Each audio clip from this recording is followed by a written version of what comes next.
unnecessary intro song to totally waste your time. Let's talk about psyops. They're everywhere. This is what I'm told by the internet. Psyops. This is a psyop. That's a psyop. You're a psyop. I'm a psyop. Everybody's a psyop. Yeah, it's pretty out of control. I just blocked this guy who, another internet stranger, that apparently thinks this is a phenomenon that's crazy to me. You get these people that come into your DMs or whatever, and they send you links to tweets that you read 2 days ago, This is proof that XYZ or whatever. And anyway, about this guy. He's obsessed with Trump, that Trump is the Antichrist, that he's bringing everything down, and he's in cahoots with the Jews, and we're doomed because he's owned. Trump is owned by Israel. That's right. They wrote a check. They purchased him, took him to the cashier. They did that little scanner thing. Skip, skip, skip, skip. Sale, self-checkout. Israel owns Trump. And he knows this. Boy, it's weird when, there's nobody more anti-Trump than people that were formerly for Trump, like the people that voted for him in 2016. I didn't vote for him in 2016. I voted for the libertarian guy, whoever that fucking guy was, and Gary something, retard. Let me tell you something. If you vote for the libertarians, you vote for a lot of retarded weirdos. And I've done that. But anyway, psyops. It's funny that it's just, what's mind-blowing is that any of us, including me, obviously, think we know things because we read them on the glowing screen. One of the funniest things in the world that I do, is when I screenshot a tweet and send it to somebody. Did you see this? Did you see this little block of text? Read it. Put it into your mind. Imagine what it means. Oh, I underlined part of it for you. The part of the information that's really important. It's a psyop. The whole thing's a psyop. This terrorist attack is a psyop. It's trying to drag us into war with Iran. Okay, probably. Whatever happened to the word propaganda, by the way? Why has propaganda been replaced with the word psyop? I mean, it doesn't sound as cool as propaganda. It's shorter, but psyop, doesn't have the ring to it. I prefer propaganda. And there's a lot of propaganda, but what's so funny is when people are reporting things like they know the truth. I know the truth about Donald Trump. I know the truth about Israel. I know the truth about Netanyahu. I do this myself, I know the truth about Osama bin Laden. I know the truth about this historical figure, Plato. I know the truth about, it's just like, you know nothing. You read something in a book or on a screen. You have no firsthand knowledge of it at all. But yet you seem to have developed this hardcore belief. It's true. I know the truth. Well, you do know some truth, but probably not about that. You know that chocolate is delicious. You know that your puppy is warm. You know that there's a roof over your head. but you don't know what Trump is thinking. You don't know what Biden is thinking.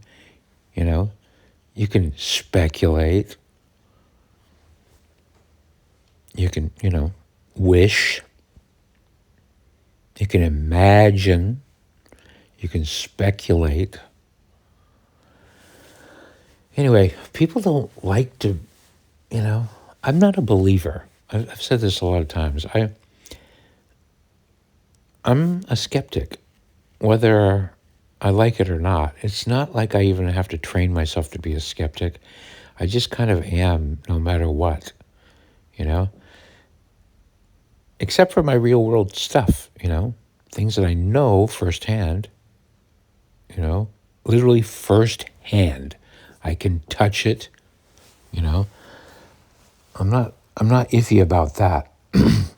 But anything anything I read on the internet or see on a movie, I'm like, yeah, okay.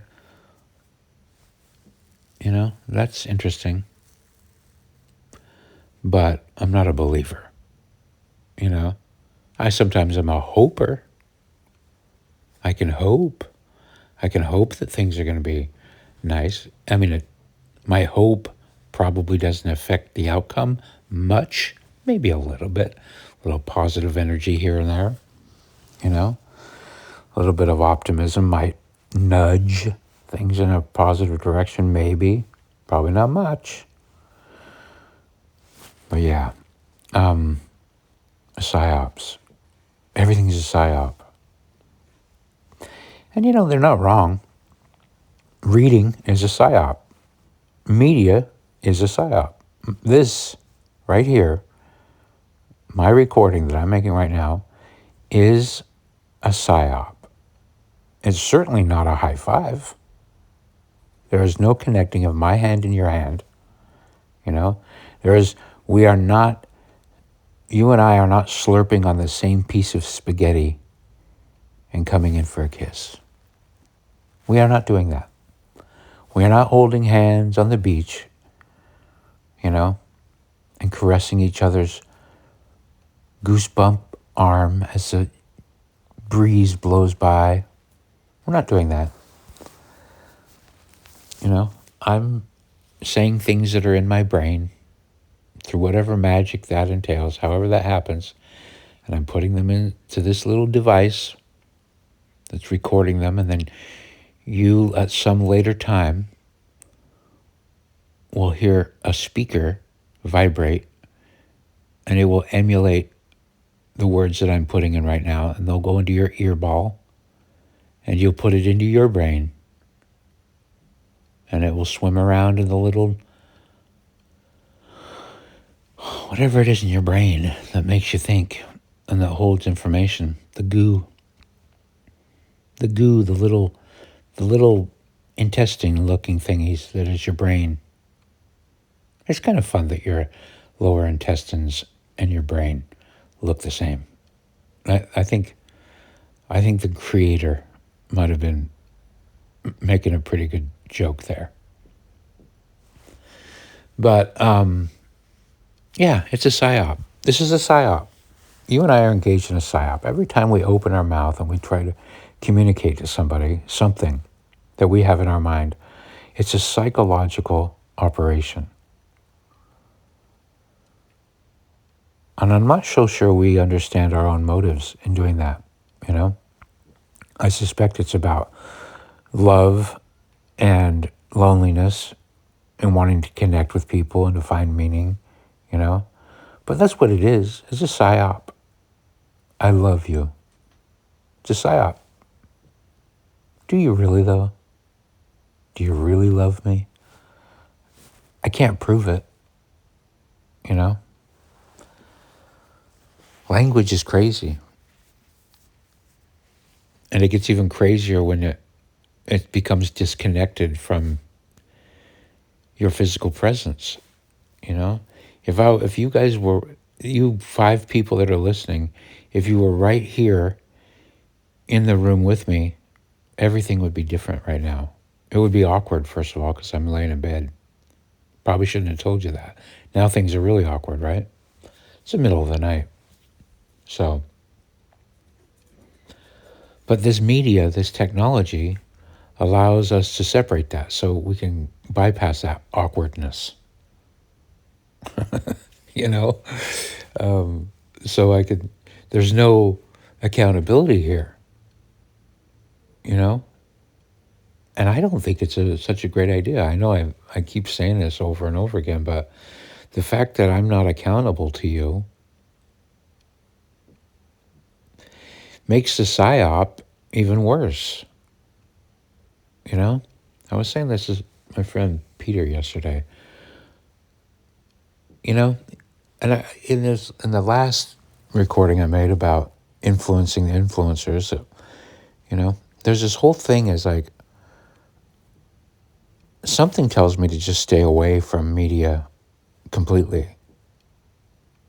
But yet I keep being drawn back to it because it's addictive, you know, because it's offering this synthesized version of socializing.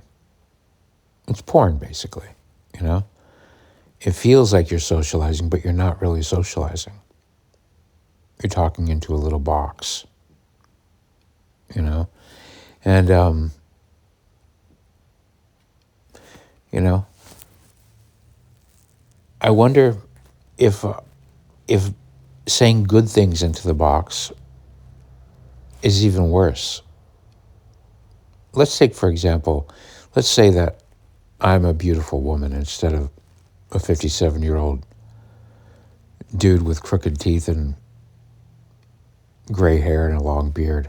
You know, looks like a crazy wizard, you know.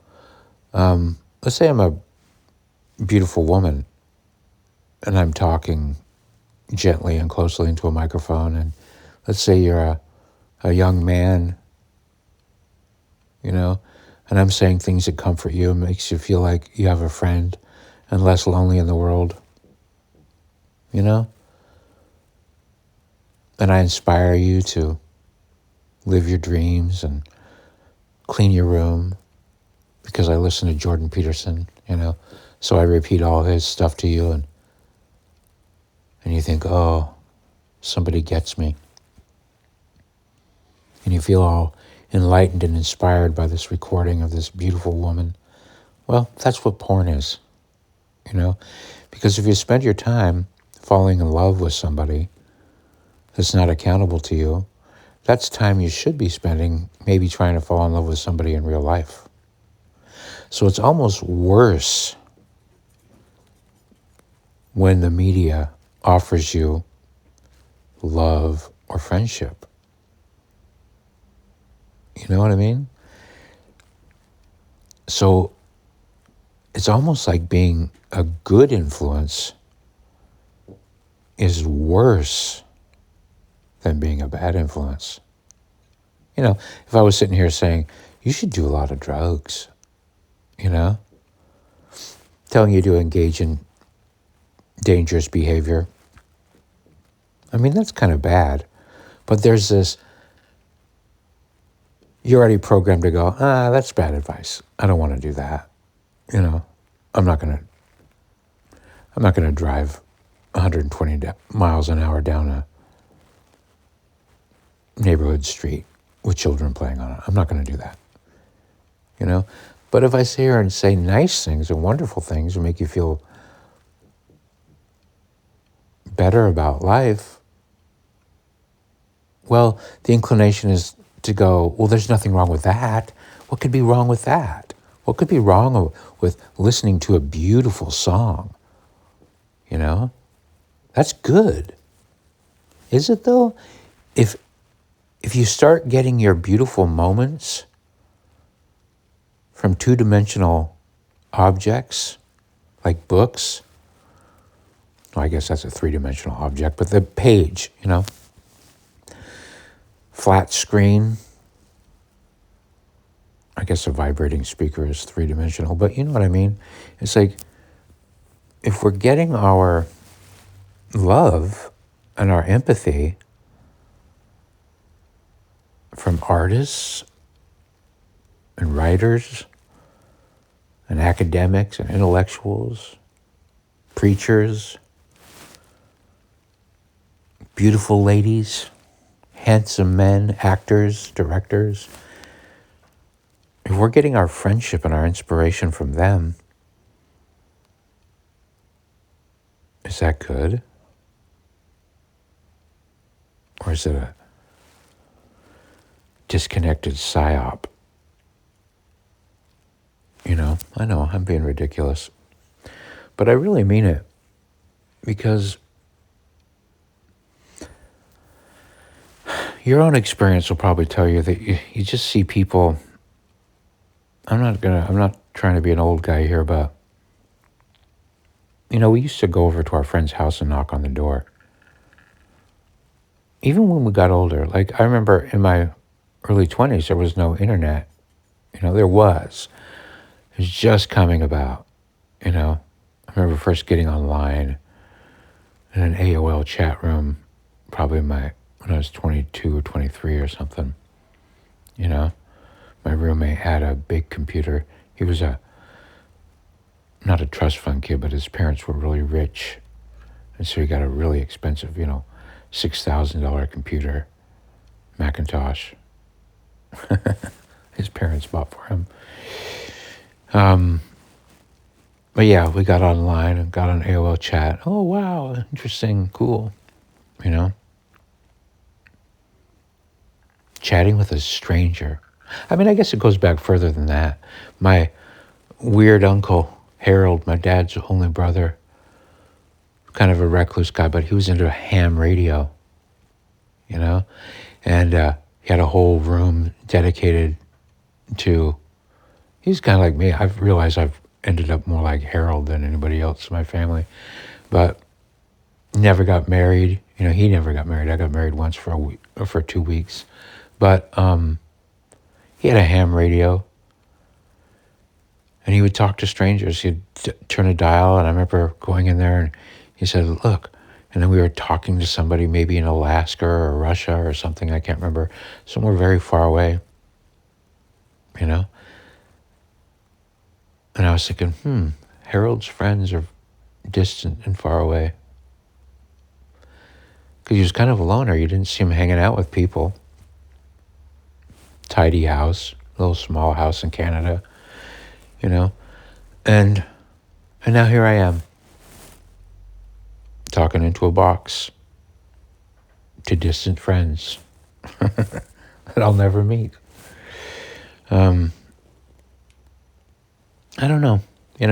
You got to spin things for the good. You can't always think of everything as bad. So I try to look for the positive in it. But there's just this nagging feeling that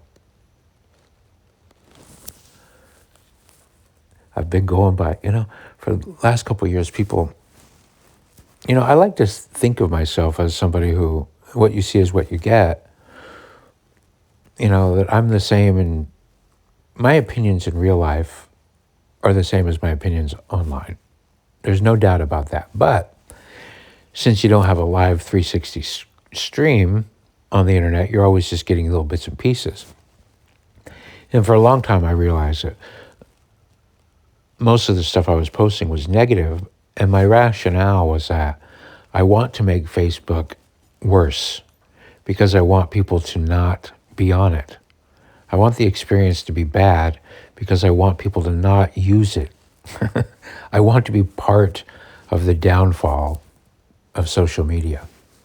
Well, I didn't have any effect, let's be honest. Like delusions of grandeur, you think, oh, I'm going to make a thing and all my Facebook friends will quit Facebook and they'll go start gardens and have families and raise bunnies.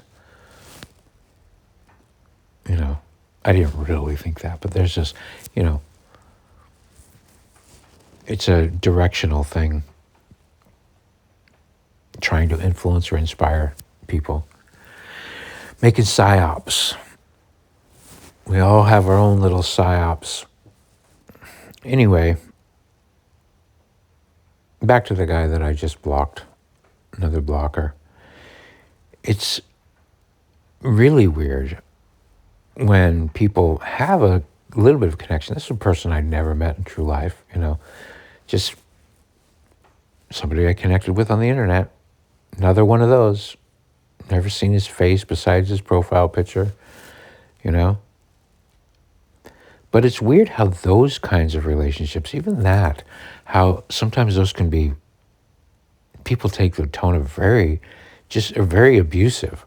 He's a very abusive person. If you don't think the way he thinks, you're just simping for Trump. You think he's your savior. XYZ just filling in, telling me how I think about things. It's just like, it's so weird that people feel like they can project these fantasies into people.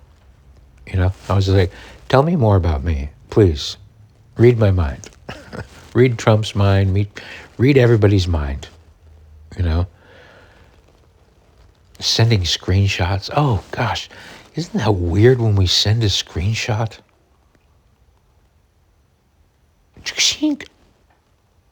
This will show them. Now they'll see this little chunk of data, these little squiggly lines, this picture. This will do it. Then they'll have access to the truth. No. Mm-mm. The truth is your physical world. It's the chocolate. It's the taco.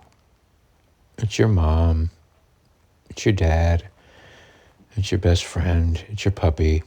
It's the plants. It's the breeze. I know, I'm a hippie. But everything else, all media. And even most of what you say to people is a psyop. How to avoid the psyop? Plug your ears, shut your mouth. If you don't want to psyop people, don't say anything. Wouldn't that be great? We should have a week of silence. Can you imagine if you could, there's an idea for a movie, something happens and nobody can speak for a week. The no-speak week. What does the planet look like when nobody's speaking? Suddenly everybody just loses access to language. They try to type and nothing comes out. It's just gobbledygook. They try to open their mouth and it's or no sound at all, even better, just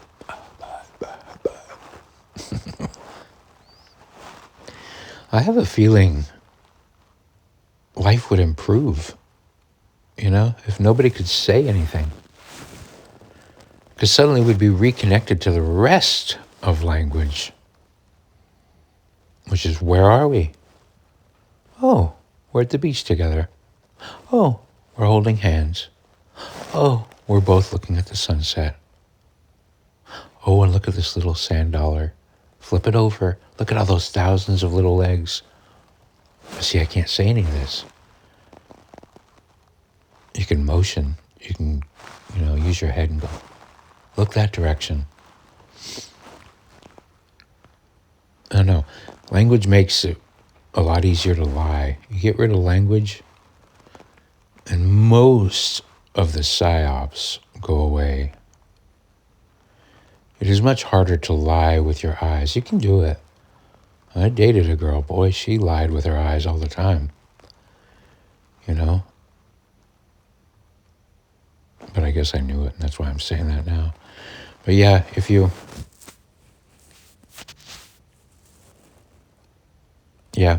language, psyop. It'd be nice if people were nicer to each other, and not so abusive. It's not necessary. I was asking this person, I was like, what are you getting out of this? Like, what do we get out of it? I mean, there was a certain satisfaction I used to get from a good internet smackdown, when you can pick out some choice words, smack somebody down in the comments. Oh, sick burn, bro. And you get a little bounce in your step. You kind of decide that Oh, it's because I said the truth, or I really got him, made that guy look dumb. Boy, did you ever look dumb. To an internet stranger? You made an internet stranger look dumb? Really? That's what we've come to? You know? It was a serious question. I was like, what are you getting out of this? I get that you want me to adopt your bleak view on the world. I get it. You want me to believe that Trump is the Antichrist. I don't believe that. I'm not opposed to watching and seeing what happens, but I'm not going to project that onto the future. Oh, you're a simp. You're a simp. It's going to be fun watching you totally change your narrative. Your narrative. Narrative. Oh, God, that's another word I wish would go away. The narrative. The psyop, the narrative. Like, what are you getting out of it? What are we getting out of this? I'm telling you, it's not as good as a walk on the beach or planting a plant or watching a hummingbird or singing a song. It's just not. Anyway, that's enough. I don't want to be dark about this. I'm glad that there are a few people listening out there despite all the complications that I just said. You know? Anyway, thanks for listening.